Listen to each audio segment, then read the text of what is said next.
இந்த பழனி கோயிலுக்கு சொந்தமான நிலத்தை ஒரு மிகப்பெரிய மோசடி என்பது நடைபெற்றிருக்கிறது. பத்திரப்பதிவு மோசடி. மேலிருந்து கீழ் பலரும் அதிகாரிகள் இதில் சம்பந்தப்பட்டிருக்கிறார்கள். இதுவரைக்கும் வந்திருக்கிற விவரங்களே பத்திரப்பதிவுத்துறை, செல்வாக்கு மிக்க பிரமுகர்கள் எல்லோரும் சேர்ந்துதான் இந்த மோசடியிலே சம்பந்தப்பட்டிருக்கிறார்கள் என்ற முறையில் தான் செய்திகள்லாம் வெளிவந்திருக்கிறது. ஆகவே இந்த பத்திரப்பதிவு மோசடியில் ஈடுபட்டவர்கள் யாராக இருந்தாலும், அவர் எவ்வளவு பெரிய முக்கியமான பிரமுகர்களாக இருந்தாலும் அவர்கள் அனைவரும் கைது செய்யப்பட வேண்டும். சட்டத்தின் முன்னால் நிறுத்தப்பட்டு அவர்கள் தண்டிக்கப்பட வேண்டும். அந்த வழக்கு நீதிமன்றத்தை உட்பட ஏமாற்றிருக்காங்க. பத்திரப்பதிவு நீதிமன்றத்தை உட்பட ஏமாற்றி ஏற்கனவே இருக்கிற வழக்குகளை பற்றியெல்லாம் நீதிமன்றத்துடைய கவனத்துக்கு கொண்டு செல்லாமல் ஒரு மிகப்பெரிய மோசடி, அநேகமாக தமிழ்நாட்டில் நடைபெற்றிருக்கிற மிகப்பெரிய மோசடின்னு சொல்லணும். ஏக்கர் அளவு சொல்லலாம். ஆனால் இதிலே வந்திருக்கிற விவரங்கள் பூரா ஒரு மிகப்பெரிய மோசடியிலே பலரும் சம்பந்தப்பட்டிருக்கிறார்கள் என்கிற விவரங்கள் என்பதுதான் வந்திருக்கிறது. சிபிசிஐடிக்கு வழக்கு ஒப்படைக்கப்பட்டு விசாரணை என்பது நடைபெற்றுக் கொண்டிருக்கு. அது முறையாகவும் நேர்மையாகவும் அந்த விசாரணை என்பது நடைபெற வேண்டும்.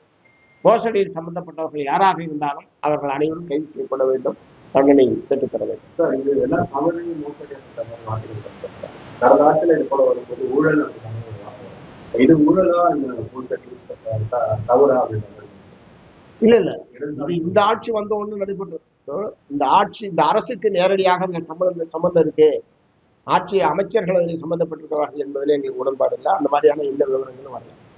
மாறாக பத்திரப்பதிவுத்துறை அதிகாரிகள் நீதிமன்றத்தை ஏமாற்றி பத்திரப்பதிவுத்துறை தங்களுக்கு வேண்டிய அதிகாரிகளை கொண்டு வந்து வைத்து ஒரு நாளைக்கு ஒரு அதிகாரியை கொண்டு வந்து வச்சு பத்திரப்பதிவு பண்றாங்க. அதிகாரிகள் மட்டத்தில் ஒரு கூட்டு மோசடி என்பது நடைபெற்றிருக்கிறது என்பதுதான் இதுவரைக்கும் வந்திருக்கிற விவரம். அந்த அடிப்படையில் அதில் நடவடிக்கை எடுக்க வேண்டும் என்பதுதான்.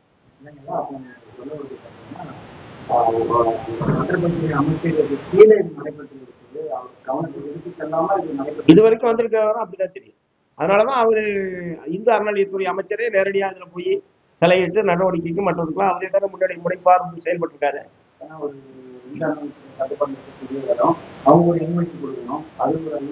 அதான் மோசடின்னு சொல்லியாச்சு. மோசடினா அது மிகப்பெரிய மோசடின்னு சொன்னதுக்கு பிறகு அது ஒவ்வொன்றையும் போய் தனியாக சொல்ல அவசியம் கிடையாது. மிகப்பெரிய மோசடி, பல உயர்மட்ட அதிகாரிகள் அதில் சம்பந்தப்பட்டிருக்கிறார்கள். ஆகவே அவர்கள் அனைவரும் கைது செய்யப்பட வேண்டும்.